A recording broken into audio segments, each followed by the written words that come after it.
Hola, ¿cómo les va? Bienvenidos. Saluden todas las políticas en marcha. Vamos a hablar de microbiota. ¿Sabes lo que es? Yo tampoco, no te preocupes.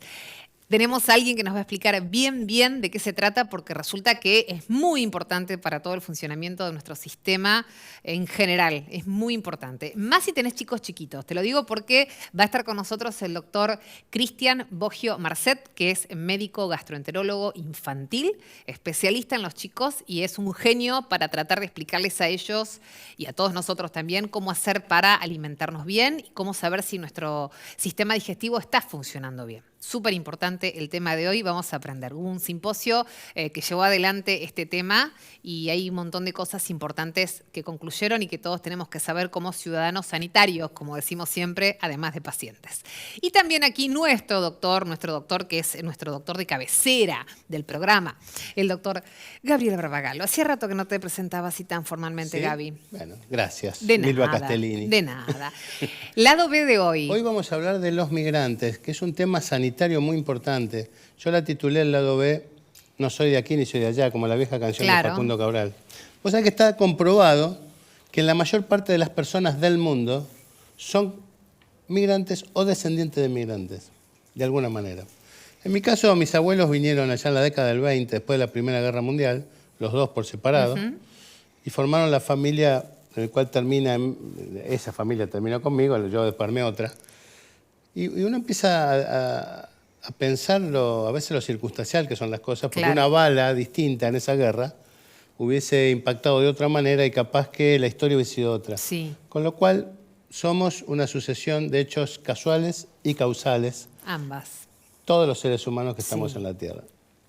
Y eso, por eso me lleva a pensar la cantidad de hechos que determinan que una persona y una familia sea migrante. Un migrante es una persona que vive en otro lugar distinto al que nació por un periodo mayor a un año. Eso se considera un migrante. Dentro de los migrantes están aquellos, y esto sí es importante, no digo que lo demás no lo sea, que son aquellos que tuvieron que irse del lugar donde vivían por razones de guerra, de violencia, persecución, y generalmente lo hacen por caminos clandestinos y muy peligrosos, y eso se llaman refugiados. Claro. O sea, la condición de refugiado es una condición distinta a la del migrante en general.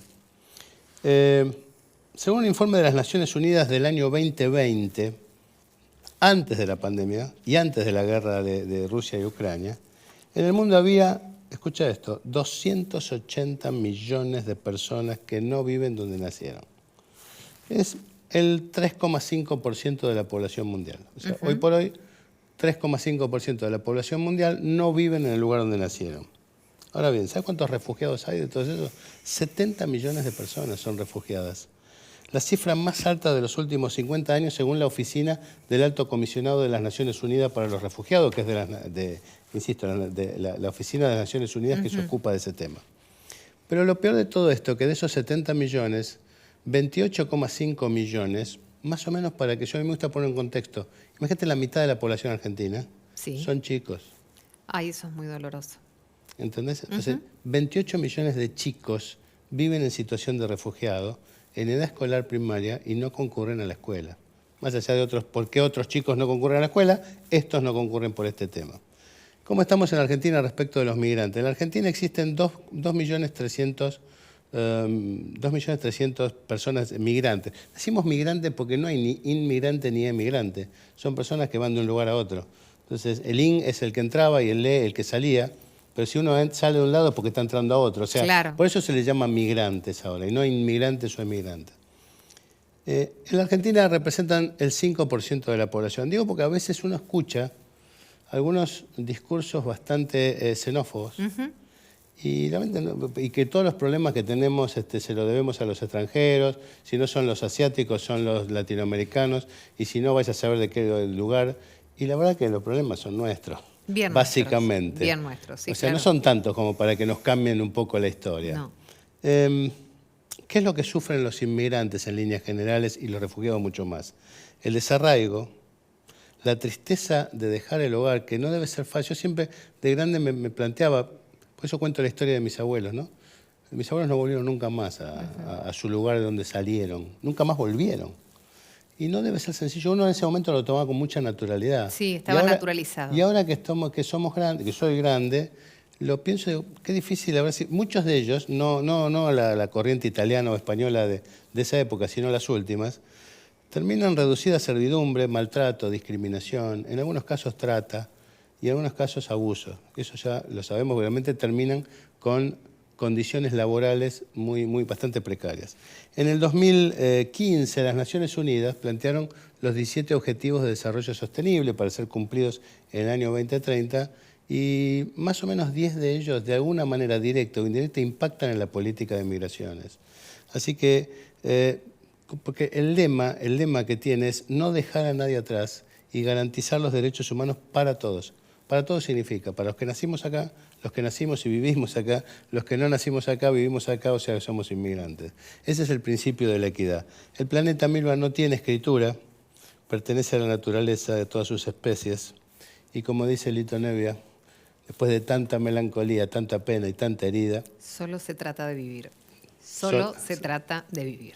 Así es. Pensemos también en esa gente que deja su país por distintos motivos. A veces buscando un porvenir y otras veces por fuerza mayor. Gracias, Gaby. Hermosa columna. Gracias, de verdad. Quédate con nosotros, ya venimos, ¿eh?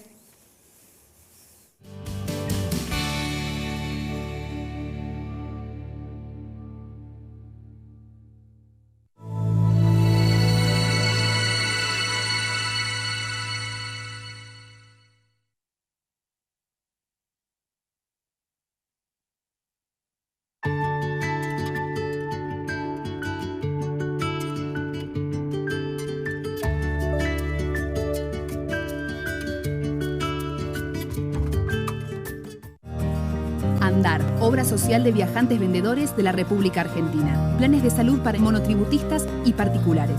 Solicita un asesor comercial al 0810-345-0184. Bien, seguimos en Salud en Todas las Políticas. Microbiota, mira, cuesta pronunciarlo. Por eso lo estamos saludando al doctor Cristian Boggio Marcet, que es médico gastroenterólogo, especialista en niños, o sea, pediatra, ¿verdad? Sí, exactamente. Gracias, Milva, por la invitación. Y la verdad que sí, la microbiota hoy es considerado un nuevo órgano. Claro, yo lo digo despacito para no equivocarme, microbiota. Pero bueno, el tema es que, doctor, has presidido un simposio súper importante donde el tema central fue este. Entonces dijimos con la producción, es un tema que tenemos que interiorizarnos todos porque por algo los gastroenterólogos, nuestros médicos están hablando de esto, ¿no? ¿Qué tan importante y qué es? Empecemos por definirla para los que no sabemos nada. A ver, la microbiota es lo que antes se llamaba flora intestinal. Bien. ¿Sí? Es ese ecosistema que tenemos en el intestino. El 95% está ubicado en el intestino y en el otro resto, entre el 90 y el 95%, y el otro resto lo podemos tener en la mucosa del pulmón, en la cavidad oral, en diferentes zonas del cuerpo que también están habitados por estos microbios. Que nosotros tratamos de decir microbios y no bacterias, porque no son solo bacterias los que habitan en estos lugares, sino que hay bacterias, hongos, virus, arqueas, parásitos, ¿sí? Y todos ellos conforman una gran comunidad que interviene en un montón de procesos que para nosotros son de extrema importancia. Y está bien que todos ellos vivan adentro nuestro, porque está vos decís bárbaro, todo lo que sí. vas enumerando, decís, Sí, y sí. está bien que estén ahí, digamos. De hecho, dicen que a veces somos más bacterias que seres humanos. ¡Ay, qué tremendo! Porque claro. realmente tenemos una gran cantidad y vivimos en una situación de absoluta cordialidad, si se quiere. ¿Por qué? Porque en realidad nosotros a todos estos microorganismos les damos dos elementos básicos. Yo les digo siempre casa y comida, ¿no? Le damos un lugar para alojarse y le damos el moco intestinal, que es una sustancia de las cuales las bacterias se nutren. Pero ellas a nosotros nos dan un montón de cosas, mucho más de lo que nosotros le damos a ellas. Claro, ¿cuál es la función entonces de toda esta gente que vive adentro nuestro? Esa gente, esos microbios en realidad lo que ayudan es a metabolizar un montón de procesos extremadamente importantes, ¿sí? Las bacterias eliminan o producen lo que se llaman ácidos grasos de cadena corta, que son sustancias muy importantes y que intervienen en diferentes rutas metabólicas de muchos procesos procesos que nosotros tenemos en nuestro organismo del día a día, ¿sí? Claro. Nos ayudan, por ejemplo, a detoxificar determinados medicamentos. Nos ayudan también a, digamos, a sintetizar determinadas vitaminas. Y sobre todo, lo más importante es que trabajan comunicándose con el sistema inmunológico, con el sistema de defensas que tenemos en nuestro intestino. Entonces, lo que hacen es trabajar conjuntamente para que si entra una bacteria mala, o sea, un microorganismo malo, pueda ser reconocido y pueda ser eliminado sin perjuicio hacia nosotros. O sea que tenemos que tener en equilibrio la microbiota, sí, para que estemos protegidos. ¿Y cómo hacemos para saber que está bien o cómo nos damos cuenta si está algo fallando, Doc? Es un gran tema porque hay ahora están apareciendo muchas, digamos, empresas que hacen análisis de microbiota, ¿sí? Uh-huh. El análisis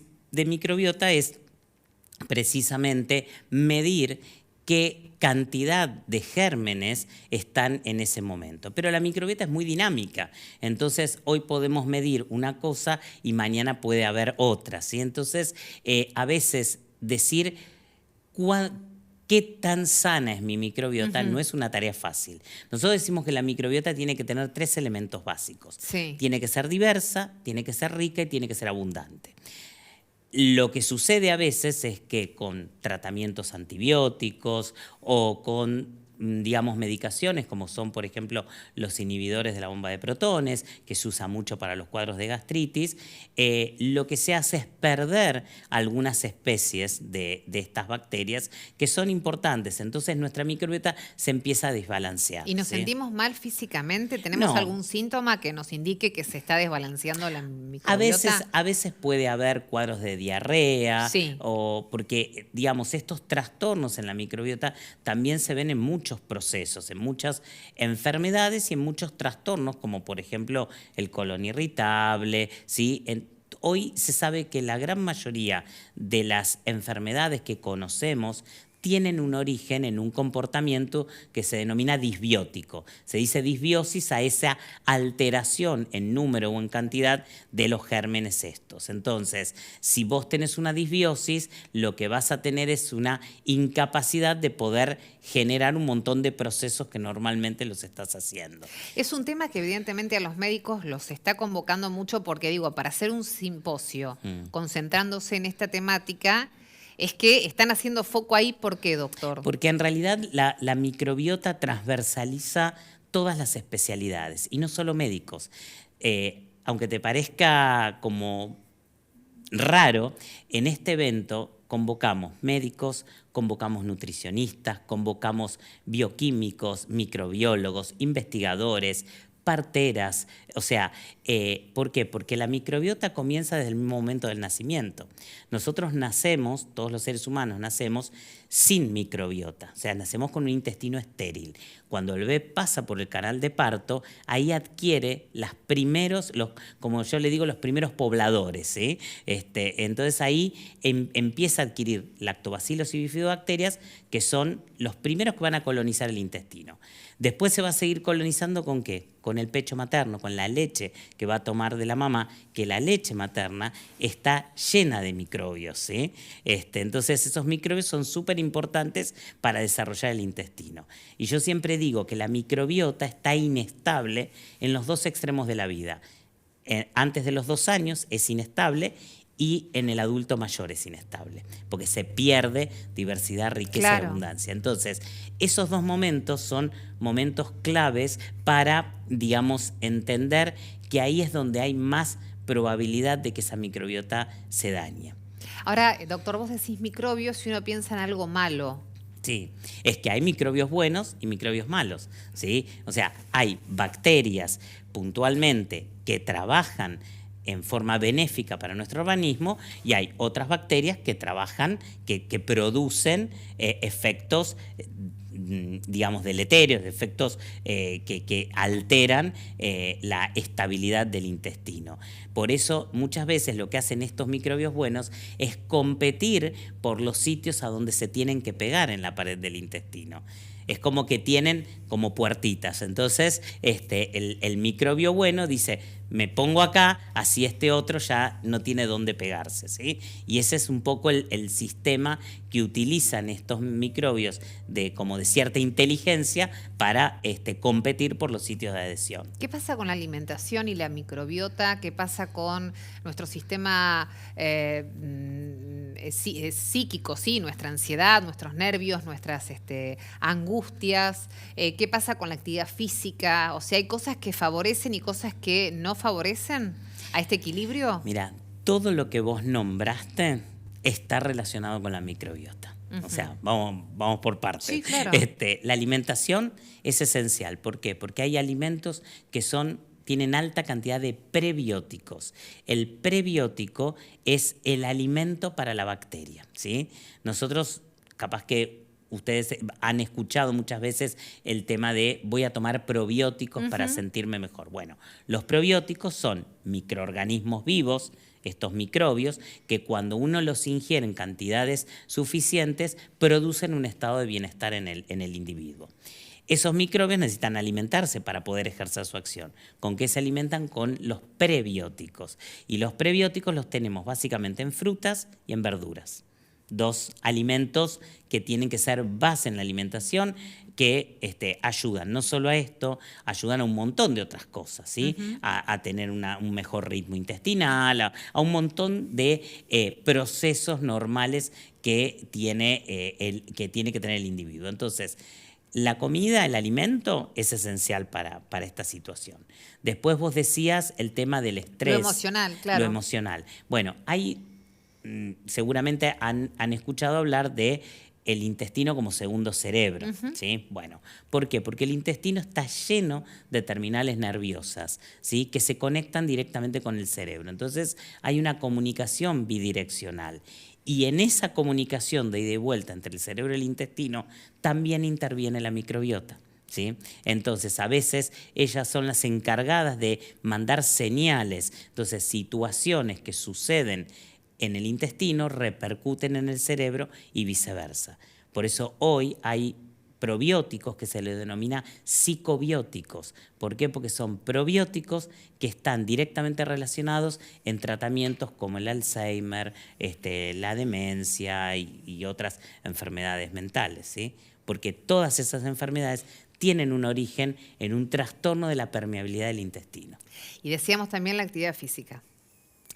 Eso también se ha visto que el ejercicio físico estimula directamente el crecimiento de determinadas poblaciones de microbios que son importantes para los procesos metabólicos. Entonces, ejercicio, dieta y, digamos, trabajar en... lo más equilibrados psicoemocionalmente. Ahora, Doc, cuando algo nos hace mal, por ejemplo, una pregunta muy simple, ¿no?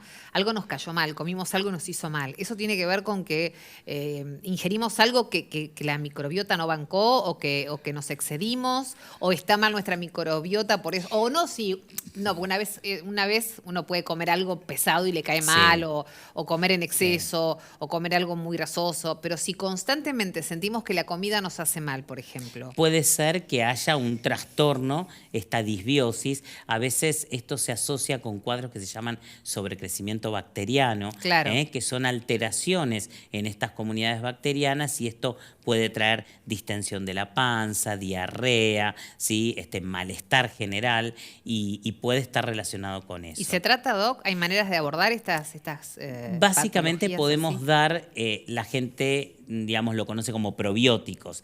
Nosotros tratamos de decir cepas probióticas, porque probióticos es como muy general, y en realidad lo que tenemos que hablar es con nombre y apellido. ¿Por qué? Porque no todos los probióticos sirven para cualquier afección. O sea, hay probióticos que trabajan más sobre la diarrea aguda, por ejemplo, hay otros que trabajan más sobre el colon irritable, hay otros que trabajan puntualmente sobre los cólicos de los lactantes, claro. que es una patología, la habrás conocido cuando tu hijo era bebé. O sea, hay diferentes afecciones y hay determinadas cepas probióticas que han demostrado eficacia en esos procesos. O sea que hay tratamientos para estas cosas que por ahí padecemos mucho, distensión abdominal, diarrea o constipación, por lo contrario. existen, digamos, tratamientos, no nos tenemos Claro. que resignar a que así es la vida, digamos. No, Porque una vez se totalmente. acostumbra a cómo funciona su propio... Se acostumbra a vivir en un estado que no es el estado normal. ¿Sí? Entonces, esto también hace que muchas veces cuando nosotros vemos al paciente, el paciente llega y dice, bueno, yo estoy acostumbrado a vivir así, a vivir distendido o a vivir con diarrea, ¿sí? Y a veces uno tomando determinadas intervenciones muy sencillas puede mejorarlo. Un dato que me parece importante también para que la gente tenga en cuenta es el tema del uso de antibióticos, ¿sí? O sea, estamos tratando de concientizar a la gente para... no solo a la gente, sino también a los profesionales de la salud, de no indicar tratamientos antibióticos innecesarios, sobre todo en menores de 1 año. Se ha visto que 2 esquemas de antibióticos en menores de 1 año hace perder determinadas comunidades bacterianas que no vuelven a establecerse nunca más en el cuerpo de ese niño. Entonces, por eso es importante llevar este concepto de tratar de ser lo menos invasivo y lo menos intrusivo en ese periodo tan importante, que los pediatras lo llamamos los 1000 días, que son los primeros 2 años de vida, porque suceden muchas cosas, ¿sí? El chico se desarrolla toda su motricidad, desarrolla su lenguaje, pero además desarrolla su microbiota. Doc, ¿sabés qué pensaba? Ya nos quedan unos minutitos, pero cuando éramos chicos, nosotros, por lo menos en Santa Fe, no sé si acá pasaba lo mismo, era muy habitual escuchar está con parásitos, tiene parásitos. Y te medicaban inclusive para eso, ¿no? Era como muy habitual que los chicos tuviésemos parásitos y que, no sé, teníamos determinados síntomas y que con el paso del tiempo no se escuchó más hablar de eso. Sí. ¿Eso tuvo que ver con un tiempo, con un consumo que teníamos de algo en particular? ¿O qué fue? Mira, las parasitosis siempre han estado presentes y hoy la conducta actual es tratar las parasitosis, que lo que generalmente vemos en la población pediátrica y sobre todo de las grandes urbes es la soxiuriasis o la giardiasis, que son los parásitos más comúnmente encontrados. A veces hay ascaris, o sea, hay determinados parásitos. Hay poblaciones, como por ejemplo en Latinoamérica, en algunos países, donde ellos regularmente desparasitan a los chicos. La verdad que nosotros acá no tenemos esa conducta y uno trata de solamente tratar con un antiparasitario en el caso de que el paciente tenga síntomas o tenga un parasitológico positivo, un estudio que avale la presencia de ese parásito que sabemos que puede traer, digamos, complicaciones. Pero me refiero, ¿había más antes o no yo sé, creo, digo, yo me preguntaba, sí. ¿estaría en el agua, estaría en las formas en las que comíamos? Por supuesto hay porque parásitos. Porque era muy habitual que sucediera y ahora al menos digo, ustedes tal vez como médicos sí lo ven, pero antes era como muy normal. Sí, lo que pasa que, bueno, obviamente el saneamiento ambiental, el agua corriente y no agua de pozo, son lugares donde generalmente suelen estar esos parásitos. Yo creo que también hay, digamos, corrientes donde, como te decía, en otros países se hace la desparasitación en forma, digamos, rutinaria. Nosotros acá no, y también tenemos que tener en cuenta que, digamos, hemos estado durante muchos años limpiándonos demasiado. Claro. Y esto es un concepto que hoy se habla mucho. ¿no? Exactamente. El exceso de limpieza, el exceso, por ejemplo, con el tema de la pandemia y con el uso del alcohol, realmente hemos perdido toda nuestra capa de protección en la piel, y los dermatólogos lo suelen decir, y nos ha pasado que a medida que nos volvimos extremadamente higiénicos, digo extremadamente higiénicos no solo en la limpieza corporal, sino en comer alimentos que tienen conservantes, bueno, todo lo que ustedes conocen, eso ha llevado a que aparezcan otras enfermedades, que son enfermedades autoinmunes, enfermedades relacionadas a ese sistema inmunológico que se altera precisamente en esta situación. Doctor, nos queda muy poquito. La conclusión que puede transmitirnos de ese simposio a los pacientes para entender la importancia de lo que estuvieron conociendo ustedes mismos y compartiendo. Bueno, mira, yo siempre digo, cuando hablo de microbiota, me gusta decir una frase de Isaac Newton que dice: lo que sabemos es una gota de agua agua y lo que ignoramos es el propio océano, ¿sí? Y la realidad es que en la microbiota y en el tema de probióticos sabemos muy poco. Año a año estamos encontrando y descifrando un poco este laberinto que tenemos dentro de nuestro cuerpo. Y el simposio lo que ha servido es haber nucleado diferentes disciplinas, biólogos, microbiólogos, médicos, investigadores. Entonces uno puede mirar este mismo tema desde diferentes aristas. Claro. Y eso es lo más, importante como conclusión de poder entender que todavía estamos empezando en este tema y que dentro de 10 años, si seguís con el programa, seguramente voy a venir y te voy a contar un montón de cosas, porque hoy creo que de acá a 10 años todas las enfermedades van a estar, digamos, manejadas desde el punto de vista de la microbiota. Ojalá sea así, doctor. Gracias por haber venido. Placer Gracias enorme. Gracias por su tiempo. El doctor Cristian Boggio Marcet estuvo con nosotros. Gracias por acompañarnos. Somos Salud en Todas las Políticas. Volvemos la próxima semana. Gracias.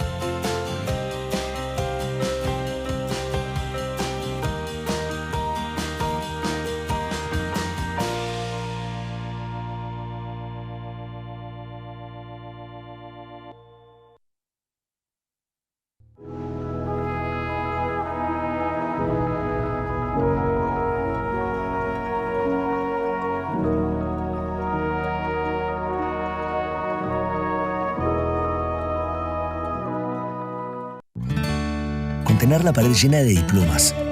A veces no alcanza para contener a pacientes llenos de preguntas.